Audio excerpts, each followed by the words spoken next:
Hi മക്കളെ, നമസ്കാരം. നമ്മുടെ +1 മലയാളം അല്ലേ, 10ാം ക്ലാസ്സിൽ നിന്ന് നമ്മൾ മലയാളം ഇഷ്ടപ്പെട്ടത് കൊണ്ടോ മറ്റു സാഹചര്യങ്ങളെ കൊണ്ടോ +1 മലയാളം എടുത്തിട്ടുള്ള അല്ലേ നമ്മൾ വിദ്യാർത്ഥികൾ +1 മലയാളം പരീക്ഷയ്ക്കുള്ള പാഠഭാഗങ്ങൾ പഠിച്ചുകൊണ്ടിരിക്കുകയാണ്. പല സ്കൂളുകളിലും ഓണപ്പരീക്ഷയും മറ്റുള്ള പരീക്ഷകളും എന്ത് ചെയ്യുന്നുണ്ട്, നടക്കുന്നുണ്ട്. അതിലെ ആദ്യത്തെ ചാപ്റ്റർ കിനാവ് എന്ന യൂണിറ്റിനകത്തുള്ള ആദ്യത്തെ ചാപ്റ്റർ സന്ദർശനം എന്ന പാഠഭാഗം ഏറ്റവും ചുരുങ്ങിയ സമയം കൊണ്ട് എങ്ങനെ മനസ്സിലാക്കാം, എങ്ങനെ പരീക്ഷയ്ക്ക് സെറ്റാക്കാം എന്ന് പരിശോധിക്കുന്ന ഒരു ക്ലാസ്സിലേക്ക് മക്കൾക്ക് എല്ലാവർക്കും സ്വാഗതം. നമ്മുടെ ആദ്യത്തെ ചാപ്റ്ററിൻ്റെ പേര് സന്ദർശനം എന്നാണ്. നിങ്ങൾക്ക് ക്ലാസ് എടുക്കുന്ന എൻ്റെ പേര് ജയ്സൽ എന്നാണ്. മക്കൾ എന്ത് ചെയ്യുക, ഓർമ്മയിൽ വെച്ചേക്കുക. സെറ്റാണല്ലോ, സെറ്റ്. സന്ദർശനം എന്ന കവിതയിലേക്ക് വരുന്നതിന് മുമ്പ് 40 മാർക്കിന് മാത്രം പരീക്ഷ എഴുതിയിരുന്ന നമ്മൾ, മലയാളത്തിന് 40 മാർക്കിന് പരീക്ഷ എഴുതിയിരുന്ന നമ്മൾ 80 മാർക്കിലേക്ക് എന്ത് ചെയ്യാൻ പോവാണ്, പരീക്ഷ എഴുതാൻ പോവാണെന്നുള്ള കാര്യം നിങ്ങൾ ഓർമ്മിക്കണം. അതോടൊപ്പം തന്നെ നമുക്ക് സമയം കൂടാൻ പോകുന്നത് വെറും 1.25 മണിക്കൂർ കൂടി ആഡ് ചെയ്തിട്ട് 2.5 മണിക്കൂർ എന്ത് ചെയ്യും, പരീക്ഷൻ്റെ സമയം ഉണ്ടായിരിക്കും എന്നുള്ള കാര്യം കൂടി എന്ത് ചെയ്യുക, നിങ്ങൾ ഓർമ്മിച്ച് വെക്കുക. സന്ദർശനം, ബാലചന്ദ്രൻ ചുള്ളിക്കാട്. ആരായിരുന്നു ബാലചന്ദ്രൻ ചുള്ളിക്കാട്? മലയാള കവിതയിൽ ഭാഷയിലും പ്രമേയ സ്വീകരണത്തിലും ബിംബകൽപ്പനകളിലും വേറിട്ട് നിൽക്കുന്ന കവിയാണ് ബാലചന്ദ്രൻ ചുള്ളിക്കാട്. 1957 എറണാകുളം ജില്ലയിലെ പറവൂരിലാണ് ഇദ്ദേഹം ജനിച്ചത്. 18 കവിതകൾ, അമാവാസി, ഗസൽ, മാനസാന്തരം, ഡ്രാക്കുള, ബാലചന്ദ്രൻ ചുള്ളിക്കാടിൻ്റെ കവിതകൾ, പ്രതിനായകൻ, ചിദംബര സ്മരണ എന്നിവ അദ്ദേഹത്തിൻ്റെ പ്രധാന കൃതികളാണ്. അദ്ദേഹത്തിൻ്റെ ഒരു പ്രസിദ്ധമായിട്ടുള്ള കൃതിയാണ് ഇത് സന്ദർശനം. പ്രണയത്തിൻ്റെ മറ്റൊരു തലത്തെ നമ്മളെ പരിചയപ്പെടുത്തി തരുന്നു ബാലചന്ദ്രൻ ചുള്ളിക്കാട് സന്ദർശനം എന്ന കവിതയിലൂടെ. ഇവിടെ പ്രണയത്തിൻ്റെ 2 കാലങ്ങളെ, ഭൂതകാലത്തിനെയും വർത്തമാനകാലത്തിനെയും നമ്മുടെ മുന്നിൽ എന്ത് ചെയ്യുന്നുണ്ട്, അവതരിപ്പിക്കുന്നുണ്ട്. ഭൂതകാലവും വർത്തമാനകാലവും.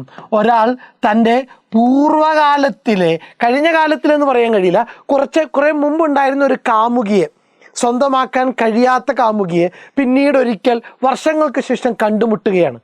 സന്ദർശകർക്കുള്ള മുറിയിൽ വെച്ചാണ് എന്ത് ചെയ്യുന്നത്, ഇവർ കണ്ടുമുട്ടുന്നത്. അത് ഡോക്ടറുടെ സന്ദർശന മുറിയാകാം, വേറെ എവിടെയുള്ള ലോബിയാകാം.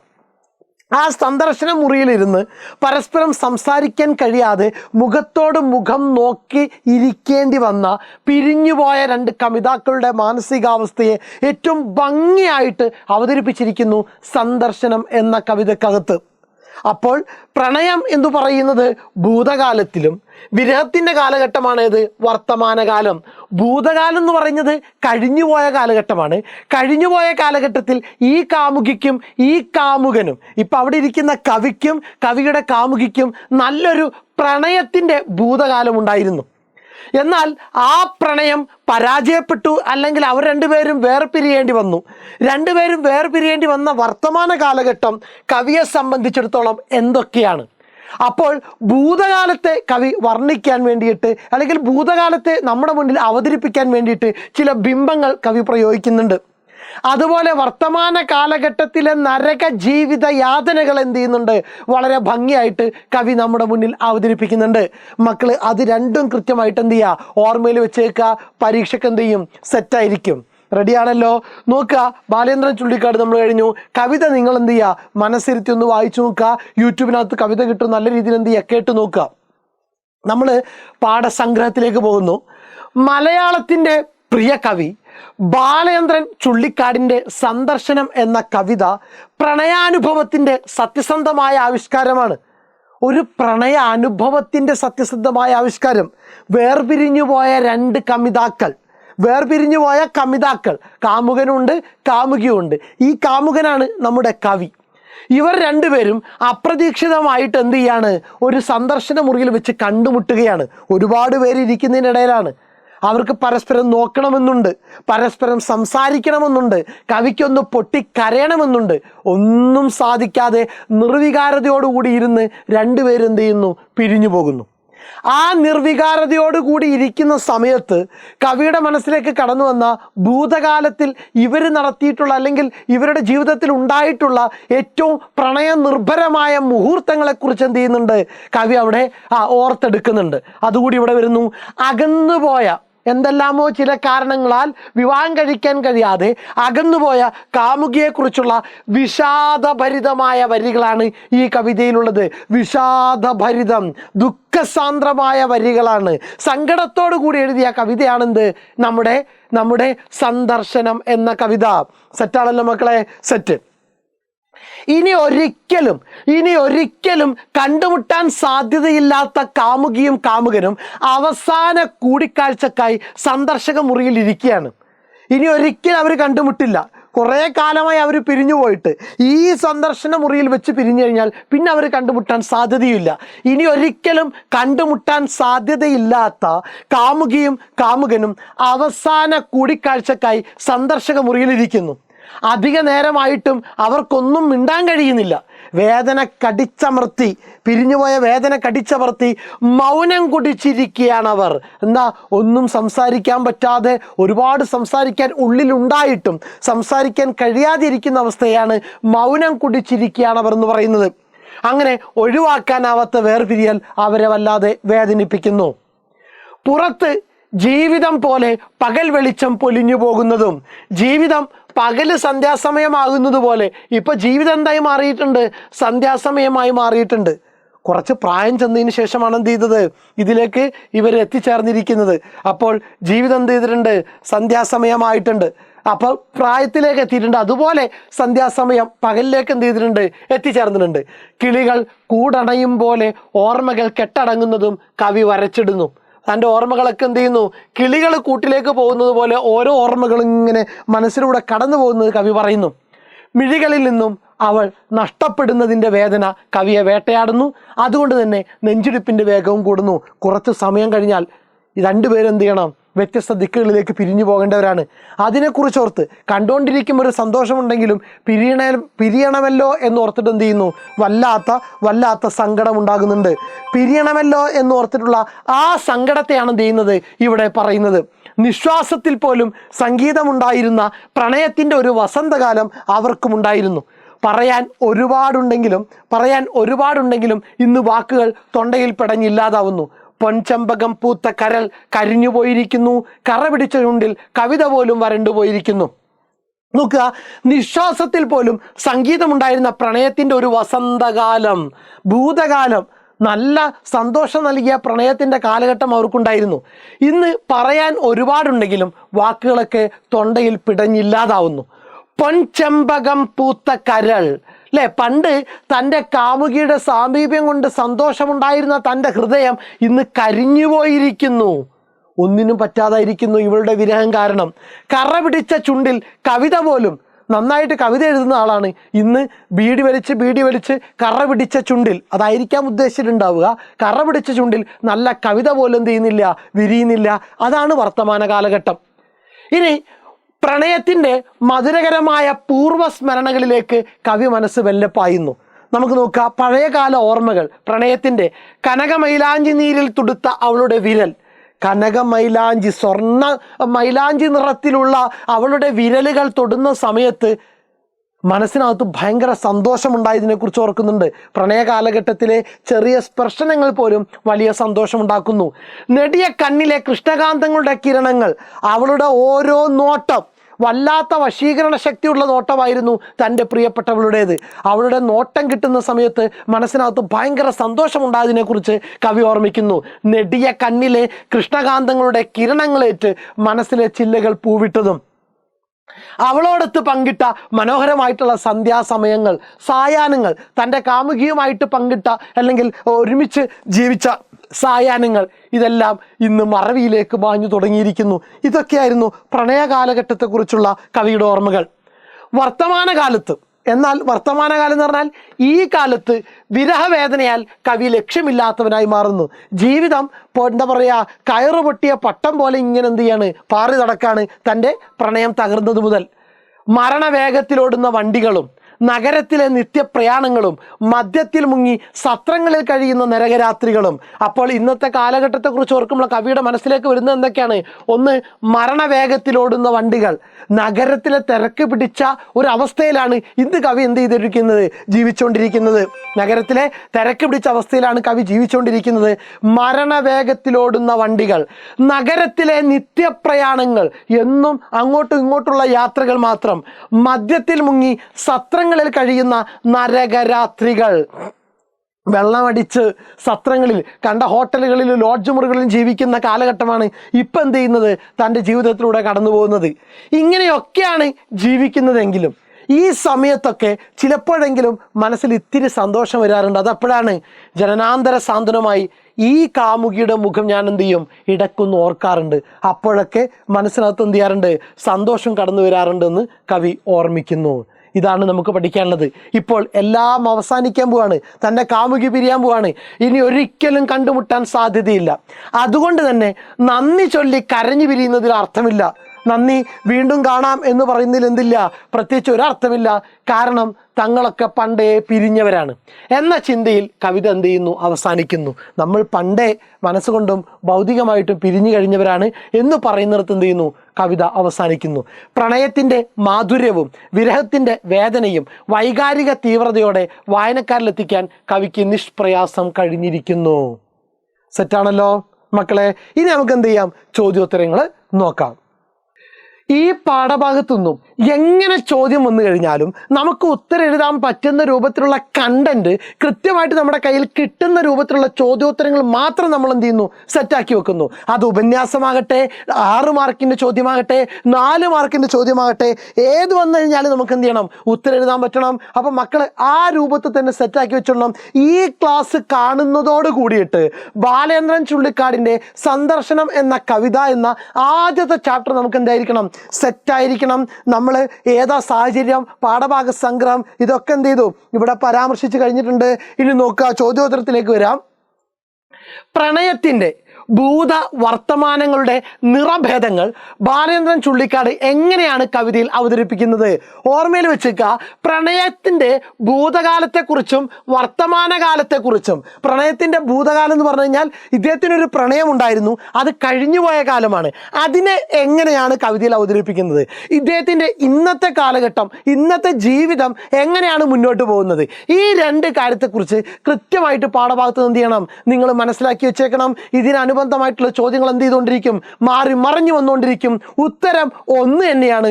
സെറ്റാക്കി വെക്കുക. പ്രണയത്തിൻ്റെ ഭൂത വർത്തമാനങ്ങളുടെ നിറഭേദങ്ങൾ ബാലേന്ദ്രൻ ചുള്ളിക്കാട് എങ്ങനെയാണ് കവിതയിൽ അവതരിപ്പിക്കുന്നത്? സെറ്റല്ലേ മക്കളെ? നോക്കുക, ബാലേന്ദ്രൻ ചുള്ളിക്കാടിൻ്റെ സന്ദർശനം എന്ന കവിതയിൽ പ്രണയത്തിൻ്റെ ഭൂത വർത്തമാനങ്ങൾ കടന്നു വരുന്നുണ്ട്. ഏറെ ആഹ്ലാദം നിറഞ്ഞൊരു വസന്തകാലം അവരുടെ പ്രണയത്തിനുണ്ടായിരുന്നു. സെറ്റ്. ഏറെ സന്തോഷം നൽകുന്ന ഒരു വസന്തകാലം അവരുടെ പ്രണയത്തിനുണ്ടായിരുന്നു. കനക മൈലാഞ്ചി നീരിൽ തുടുത്ത വിരൽ സ്പർശം. അല്ലേ? ഈ സിമ്പൽ ഓർത്തു വെക്കുക, ഈ ഒരു ബിംബം ഓർത്തു വെക്കുക. കനക മൈലാഞ്ചി നീരിൽ തുടുത്ത വിരൽ സ്പർശം ഏറെ സന്തോഷകരമായിരുന്നു. കാമുകിയുടെ നോട്ടത്തെ കൃഷ്ണകാന്തങ്ങളുടെ കിരണങ്ങൾ എന്നാണ് പറഞ്ഞിരിക്കുന്നത്. വല്ലാണ്ട് വശീകരിക്കുന്ന ഒരു നോട്ടം ആർക്കുണ്ടായിരുന്നു? കാമുകിക്കുണ്ടായിരുന്നു. കാമുകിയുടെ നോട്ടത്തെ കൃഷ്ണകാന്തങ്ങളുടെ കിരണങ്ങൾ എന്നാണ് പറഞ്ഞിരിക്കുന്നത്. ആ പ്രകാശ കിരണങ്ങളേറ്റ് ഉള്ളിലെ ചില്ലകൾ പൂത്തു എന്നും പറയുന്നു. ഇങ്ങനെ അനിർവചനീയമായ അനുഭവമാണ് ഈ പ്രയോഗത്തിലൂടെ വായനക്കാരനെത്തുന്നത്. തൻ്റെ കാമുകിയുടെ നോട്ടം കിട്ടുമ്പോൾ ആ പ്രകാശകിരണങ്ങളേറ്റ് തൻ്റെ മനസ്സിലെ ചില്ലകളൊക്കെ എന്ത് ചെയ്തു? പൂത്തു എന്നും പ്രണയ കാലഘട്ടത്തെക്കുറിച്ച് സൂചിപ്പിക്കുന്നു. എന്നാൽ വർത്തമാന കാലഘട്ടത്തിലേക്ക് വരുമ്പോൾ പ്രണയം എന്ത് ചെയ്തിരിക്കുന്നു? ഇവിടെ നഷ്ടപ്പെട്ടിരിക്കുന്നു. അവർ രണ്ടുപേരും വേർപിരിയാനായി, ഇനി ഒരിക്കലും കാണാതിരിക്കാനായി യാത്രാമൊഴി പറയാനെത്തുന്നു. പക്ഷേ ജീവിതം പോലെ പകൽ വെളിച്ചം പൊലിയുന്ന ആ വേളയിൽ സന്ധ്യാസമയത്ത് വാക്കുകൾ തൊണ്ടയിൽ പിടഞ്ഞില്ലാതാകുന്നു. എന്താണ് പരസ്പരം പറയേണ്ടതെന്നറിയാതെ എന്ത് ചെയ്യുന്നു?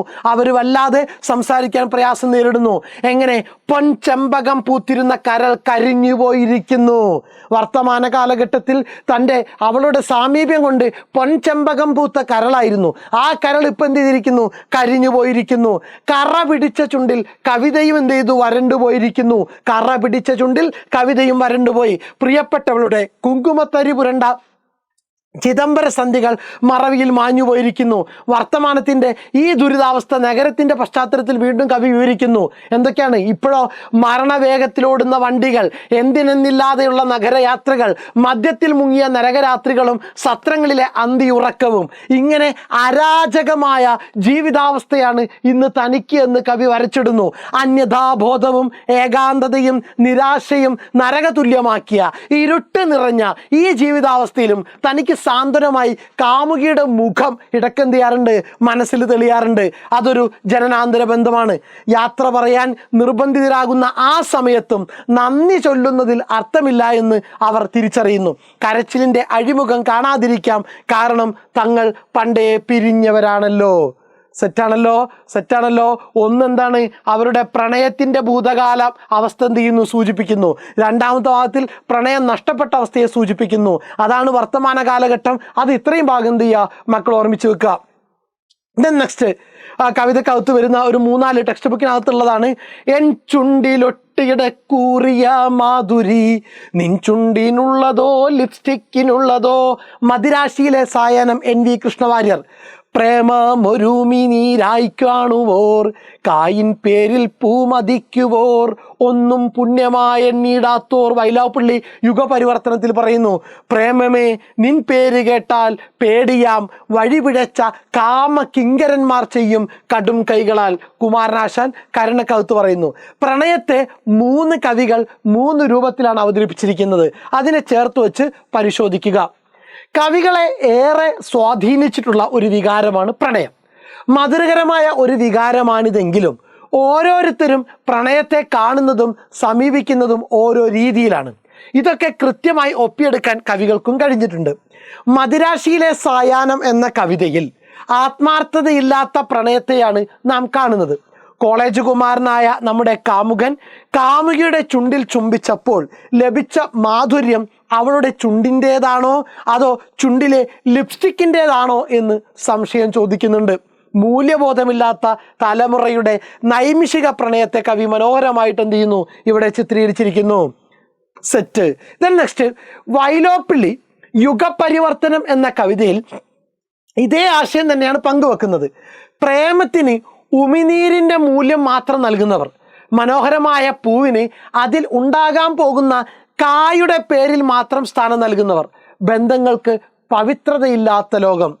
സ്നേഹഗായകനായ ആശാൻ പ്രണയത്തിൻ്റെ മറ്റൊരു മുഖവും കാട്ടിത്തരുന്നുണ്ട്. പ്രേമം ഉദാത്തമാണെന്ന് പറഞ്ഞിട്ടുള്ള കവി തന്നെ കരുണയിൽ കാമ കിങ്കരന്മാരുടെ ക്രൂരതയാൽ പ്രേമമെന്ന് കേൾക്കുന്നത് പോലും പേടിയാണെന്ന് പറയുന്നു. പല വർത്തമാനകാല സംഭവങ്ങളും ഇതൊക്കെ ശരിവെക്കുന്നതായി കാണാം. സെറ്റ്. ഇതാണ് 3 പേരും. ഇതൊക്കെയാണെങ്കിലും സന്ദർശനം എന്ന കവിതയിൽ യഥാർത്ഥ പ്രണയത്തിൻ്റെ ഭാവഭേദങ്ങൾ കവി പകർത്തി വച്ചിരിക്കുന്നു. പ്രണയത്തിൻ്റെ മനോഹര കാലവും വിരഹവേദനയുടെ തീവ്രതയും കാമുകൻ്റെ നിസ്സഹായാവസ്ഥയും പ്രണയത്തിൻ്റെ ആഴത്തെ കാണിക്കുന്നു. ഏതോ ഒരു കാരണത്താൽ വേർപിരിയേണ്ടി വന്നപ്പോൾ അവർ അനുഭവിക്കുന്ന വേദന വായനക്കാരൻ്റെ വേദനയായിട്ട് അവതരിപ്പിക്കുന്നു. ഇത്തരത്തിൽ പ്രണയത്തെ വ്യത്യസ്ത രീതിയിൽ കവികൾ അവതരിപ്പിച്ചിരിക്കുന്നുണ്ട് എന്ന് കാണാം. സെറ്റ്. സന്ദർശനം എന്ന കവിതയിലെ മുഖ്യ ഭാവം എന്താണ്? മാതൃത്വമാണോ, മരണമാണോ, പ്രണയമാണോ, വിജയമാണോ? പ്രണയമാണ്. സ്മരണതൻ ദൂരസാഗരം തേടി നീളുന്ന ഹൃദയരേഖകൾ. സ്മരണ, ഓർമ്മകൾ തേടിയിട്ട് ദൂരമായിട്ടുള്ള കടലിനെ തേടി നീളുന്ന ഹൃദയമാണ്. കണ്ടെത്തുന്ന ഓർമ്മകൾ എന്തൊക്കെയാണ്? സൂചനകളുടെ കാവ്യഭംഗി വിശദമാക്കുക. അസ്തമയത്തിൻ്റെ ശോണച്ചായയാണ് ഓർമ്മകൾക്കുള്ളത്. കവി പറയുന്നത് അസ്തമയത്തിൻ്റെ ശോണച്ചായയാണ് തൻ്റെ ഓർമ്മകൾക്കുള്ളത്. പൊൻചമ്പകം പൂത്തിരുന്ന കാലഘട്ടം പ്രണയത്തെക്കുറിച്ച് പറയുന്നു. കനകനിറത്തിലുള്ള മൈലാഞ്ചി നീരിൽ തൊടുത്ത കൈവിരലുകൾ പ്രണയത്തെക്കുറിച്ചുള്ള ഓർമ്മയാണ്. നെടിയ കണ്ണിലെ കൃഷ്ണകാന്തങ്ങൾ പ്രണയത്തെക്കുറിച്ചുള്ള ഓർമ്മയാണ്. നെറ്റിയിലെ കുങ്കുമത്തരി. ഇതൊക്കെ പോയിന്റ് ആക്കി തന്നത് ആദ്യം ഞാൻ പറഞ്ഞിട്ടുണ്ട്. അതിന് നിങ്ങൾ എന്ത് ചെയ്യുക? ഉത്തരത്തിലേക്ക് കൊണ്ടുവരാം. ജനാദൻ, പൊൻചമ്പകം പൂത്ത കരൾ, കനകമൈലാഞ്ചി നീരിൽ തുടുത്ത വിരൽ, കണ്ണിലെ കൃഷ്ണകാന്തം കൊണ്ട് പൂത്ത ചില്ലകൾ. കവിതയിലെ പ്രണയഭാവത്തെ ആവിഷ്കരിക്കുന്നതിൽ ഈ പ്രയോഗങ്ങൾ എത്രത്തോളം സമർത്ഥമായിട്ടുണ്ട് വിശദീകരിക്കുക. പൊൻചെമ്പകം പൂത്ത കരൾ, കനകമൈലാഞ്ചി നീരിൽ തുടുത്ത വിരൽ, കണ്ണിലെ കൃഷ്ണകാന്തം കൊണ്ട് പൂത്ത ചില്ലകൾ, കവിതയിലെ പ്രണയഭാവത്തെ ആവിഷ്കരിക്കാൻ. ഇതൊക്കെയാണല്ലോ പ്രണയത്തിനുള്ള അടയാളമായിട്ട് തന്നത്. പൊൻചെമ്പകം പൂത്ത കരൾ ഓർമ്മിച്ചു വെക്കുക, കനകമൈലാഞ്ചി നീരിൽ തുടുത്ത വിരൽ, കണ്ണിലെ കൃഷ്ണകാന്തം കൊണ്ട് പൂത്ത ചില്ലകൾ. ഇതൊക്കെയാണ് പ്രണയത്തിന്റെ അടയാളങ്ങളായിട്ട് കവി പറയുന്നത്. എന്തൊക്കെയാണ്? പൊൻചെമ്പകം പൂത്ത കരൾ, കനകമൈലാഞ്ചി നീരിൽ തുടുത്ത വിരൽ, കണ്ണിലെ കൃഷ്ണകാന്തം കൊണ്ട് പൂത്ത ചില്ലകൾ. ഇത് എത്രത്തോളം യോജിക്കുന്നുണ്ട്? സമർത്ഥിക്കാം. നോക്കുക, ബാലേന്ദ്രൻ ചുള്ളിക്കാടിൻ്റെ സന്ദർശനം എന്ന കവിത പ്രണയ തീവ്രത അനുഭവിപ്പിക്കുന്ന ഒന്നാണ്. നമ്മുടെ ആമുഖം ഇങ്ങനെ തുടങ്ങുന്നു: ബാലേന്ദ്രൻ ചുള്ളിക്കാടിൻ്റെ സന്ദർശനം എന്ന കവിത പ്രണയ തീവ്രത അനുഭവിപ്പിക്കുന്ന ഒന്നാണ്. വാക്കുകൾ ഹൃദയത്തിലേക്ക് ഒഴുകി അനിർവചനീയമായ അനുഭൂതിയായി തീരുന്നു. വിശദീകരണങ്ങൾക്ക് അതീതമാണ് ഇതിലെ പ്രയോഗങ്ങൾ. ഏതൊക്കെയാണ്? ആദ്യം നമുക്ക് എടുക്കാം. പൊൻചെമ്പകം പൂത്ത കരൾ, അത് പ്രണയത്തിൻ്റെ വസന്തകാലത്തെയും നിറസുഗന്ധത്തെയും സൂചിപ്പിക്കുന്നു. പൊൻചെമ്പകം പൂത്ത കരൾ പ്രണയത്തിൻ്റെ വസന്തകാലത്തെയും നിറസുഗന്ധത്തെയും എന്ത് ചെയ്യുന്നു? സൂചിപ്പിക്കുന്നു. സെറ്റല്ലടാ? കവിതാക്കൾ പരസ്പര സാമീപ്യത്താൽ തന്നെ തരളിതരാകാറുണ്ടല്ലോ. അവാച്യമായ ആ നിമിഷങ്ങളെ കവി ഈ വാക്കുകളെ കൊണ്ട് ഒപ്പിയെടുത്തിരിക്കുന്നു. കവിതാക്കൾ പരസ്പരം കാണുമ്പോൾ തന്നെ എന്ത് ചെയ്യാറുണ്ട്? വളരെ സന്തോഷത്തിലെത്താറുണ്ട്. അതിനെയാണ് ഇവിടെ പൊൻചെമ്പകം പൂത്ത കരൾ എന്ന് സൂചിപ്പിച്ചിരിക്കുന്നത്.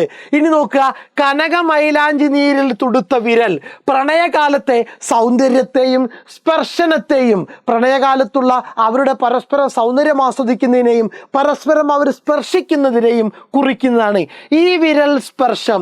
ഈ വിരൽ സ്പർശം കിനാവിൻ്റെ പെരുമഴക്ക് എന്ത് ചെയ്യുന്നു? കാരണമാകുന്നു. അടുത്തത്, നെടിയ കണ്ണിലെ കൃഷ്ണകാന്തം കൊണ്ട് പൂത്ത ചില്ലകൾ. നെടിയ കണ്ണിലെ കൃഷ്ണകാന്തം കൊണ്ട് പൂത്ത ചില്ലകൾ പ്രിയപ്പെട്ടവളുടെ മിഴിയഴകും വശ്യതയും വെളിപ്പെടുത്തുന്ന പ്രയോഗമാണിത്. നെടിയ കണ്ണിലെ കൃഷ്ണകാന്തം കൊണ്ട് പൂത്ത ചില്ലകൾ എന്ന് പറഞ്ഞു കഴിഞ്ഞാൽ പ്രിയപ്പെട്ടവളുടെ മിഴിയഴകും കണ്ണിൻ്റെ ഭംഗിയും കണ്ണിൻ്റെ വശീകരണ ശക്തിയും വെളിപ്പെടുത്തുന്ന പ്രയോഗമാണ്. അത്യധികം ആഹ്ലാദമുണ്ടായതിനെയാണ് അപ്രകാരം വർണ്ണിച്ചിരിക്കുന്നത്. പ്രണയഭാവത്തെ ദീപ്തമാക്കുന്ന ഇത്തരം പ്രയോഗങ്ങൾ വായനക്കാരനെ ആസ്വദിപ്പിക്കാൻ അനുയോജ്യമാണ്. സെറ്റാണല്ലോ? സെറ്റ്. ദെൻ കവിതയിലെ ചില പ്രയോഗങ്ങൾ ശ്രദ്ധിക്കുക. മൗനം കുടിച്ചിരിക്കുന്നു കവിതയിൽ വന്നിട്ടുണ്ട്. മിഴികളിൽ നമ്മൾ നഷ്ടപ്പെടുന്നുവോ കവിതയിൽ വന്നിട്ടുണ്ട്. തൊണ്ടയിൽ പിടയുകയാണ് ഏകാന്തരോധനം. അതത് സന്ദർഭങ്ങളിൽ ഈ പ്രയോഗങ്ങൾക്ക് കൈവരുന്ന ധ്വനി തലങ്ങൾ വിശദീകരിക്കുക. അതത് സന്ദർഭങ്ങളിൽ ഈ പ്രയോഗങ്ങൾക്ക് കൈവരുന്ന ധ്വനി തലങ്ങൾ വിശദീകരിക്കുക. സെറ്റ്. നോക്കുക, ഉത്തരം. ധ്വനിസാന്ദ്രമായ പ്രയോഗങ്ങൾ ധാരാളമുണ്ട് സന്ദർശനം എന്ന കവിതയിൽ. അനിവാര്യമായ വേർപിരിയലിന് മുമ്പുള്ള ഒരു കൂടിക്കാഴ്ചയാണ് ഇവിടെ പ്രതിപാദ്യം. കാമുകി കാമുകന്മാർക്ക് സന്തോഷത്തിൻ്റെയും പ്രത്യാശയുടെയും ഒരു ഭൂതകാലമുണ്ടായിരുന്നു. കാമുകി കാമുകന്മാർക്ക് സന്തോഷത്തിൻ്റെയും പ്രത്യാശയുടെയും ഒരു ഭൂതകാലമുണ്ടായിരുന്നു. സന്ദർശക മുറിയിൽ ഇരിക്കുമ്പോൾ അവയൊക്കെ ഓർമ്മയിൽ ഇരമ്പിയെത്തുന്നു.